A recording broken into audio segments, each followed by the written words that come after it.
এখন আমাদের এই মুহূর্তে বলা চলে লাইনে থাকার মতো জাপানের বাজারটা যেটা দীর্ঘদিন আমরা এক্সপ্লোর করতেছি, এই জায়গাটা আমাদের জন্য একটা সম্ভাবনার জায়গা আছে। বর্তমান সরকার দায়িত্ব নেওয়ার পর থেকে যে সমস্ত দেশে রাজনৈতিক কারণে কিংবা বিভিন্ন পলিসিগত কারণে শ্রমবাজার সংকুচিত হয়ে আছে, সেই জায়গাগুলো আমরা সম্প্রসারণ করা কিংবা যেখানে বন্ধ আছে সেটা ওপেন করার জন্য কাজ করতেছি। পাশাপাশি যেখানে আমাদের শ্রমবাজার নাই সেখানেও আমরা শ্রমবাজার খোলার জন্য চেষ্টা করতেছি। যেমন নিউজিল্যান্ডে কিন্তু এগ্রিকালচারের বিশেষ করে অন্য দেশ থেকে সেখানে লোক যায়, আমাদের দেশ থেকে ওইভাবে যায় না। সো আমাদের তো এগ্রিকালচার বেসড কান্ট্রি, আমরা ইতিমধ্যেই একটা টিমকে কাজে লাগাচ্ছি যে ওখানে আমাদের দেশের লোকের কাজের সুযোগ আছে কিনা।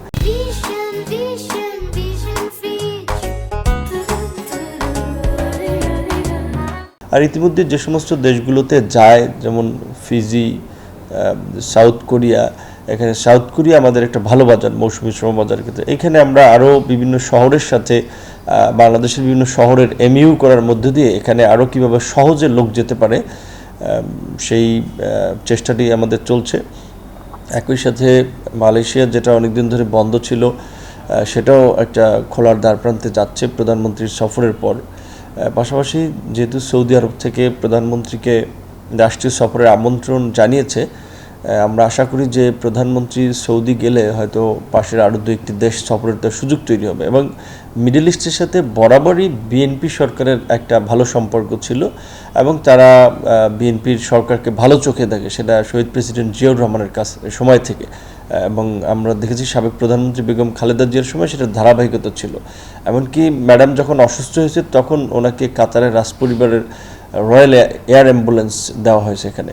তো সেদিক থেকে আমরা আশাবাদী যে মিডল ইস্ট সফরের মাধ্যমে আমাদের শ্রমবাজারের তো বেশিরভাগই, বিশেষ করে বড় একটা অংশ 75 to 80% ডেস্টিনেশন হচ্ছে মিডল ইস্ট, সেই জায়গায়ও আশা করি যে বাজারটা আরও সম্প্রসারিত হবে নিয়ার ফিউচারে। এখন আমাদের এই মুহূর্তে বলা চলে লাইনে থাকার মতো জাপানের বাজারটা যেটা দীর্ঘদিন আমরা এক্সপ্লোর করতেছি, এই জায়গাটা আমাদের জন্য একটা সম্ভাবনার জায়গা আছে। কারণ তাদের সাথে আমাদের এমইউ আছে যে তারা 1 লক্ষ লোক নেবে। এখন যাচ্ছে 5 জন 7 জন 3 জন করে, দ্যাট মিনস তারা নিচ্ছে এবং বাংলাদেশিদেরকে তারা অবজার্ভ করতেছে যে তারা তাদের কালচারের সাথে কিভাবে আসলে খাপ খাইয়ে নিচ্ছে কিংবা তাদের সোসাইটিতে তারা কিভাবে আসলে প্রতিক্রিয়া ব্যক্ত করছে।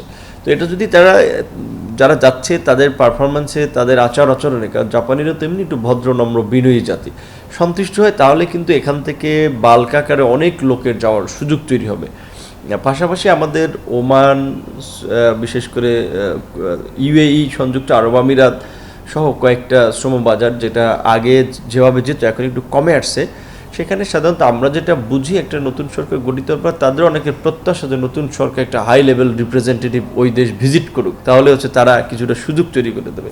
তো সেই দিক থেকে আমার মনে হয় যে আমরা বিশেষ করে রাষ্ট্রীয় পর্যায়ে থেকে একটা হাই লেভেলের প্রতিনিধি মিডল ইস্টের দেশগুলোতে সফর করতে পারলে এখানে প্রত্যেকটা দেশে, বাহরাইনে তো এখন বন্ধ আছে, বাহরাইন খুলে যাবে, ওমানে কম যাচ্ছে, যাওয়ার পরিধি আকার আরও বেড়ে যাবে। ইউএইতেও সেম, আমাদের শ্রমবাজারের আরেকটা বড় জায়গা আছে ইউএই, এখানেও সেম। যদি আমরা এখানে আমাদের একটা হাই লেভেল থেকে সফর করে আশা করি এই জায়গাতে ওপেন হবে। পাশাপাশি আমাদের বিশেষ করে ইউরোপের কিছু দেশ আমরা নতুন করে চিন্তা করছি, কারণ বাংলাদেশের শুধু মিডল ইস্ট এককেন্দ্রিক শ্রমবাজার হলে হবে না। এই যুদ্ধ পরিস্থিতির সময় জ্বালানি সংকট এবং হঠাৎ করে প্রবাসীদের যাওয়ার রেশিও কমে যাওয়া, এর ফলে কিন্তু আমরা দেখেছি সেদিক থেকে মাননীয় প্রধানমন্ত্রীরও নির্দেশনা আছে যে আমরা মিডল ইস্টের বাইরেও যেন এশিয়া প্যাসিফিক অঞ্চল থেকে শুরু করে ইউরোপের ক্ষেত্রে যেন আমরা একটু এক্সপ্লোর করি। তো ইউরোপের ইতিমধ্যেই বিভিন্ন দেশের সাথে আমাদের পার্টনারশিপে কিছু কাজ হচ্ছে, তাদের ডিজায়ার অনুযায়ী এখানে কিছু প্রতিষ্ঠানকে ডেডিকেটেড করে ওই ধরনের ট্রেন ম্যান পাওয়ার তৈরি করে ইউরোপের কিছু দেশে পাঠানোর ক্ষেত্রে আমাদের একটা সুযোগ তৈরি হবে।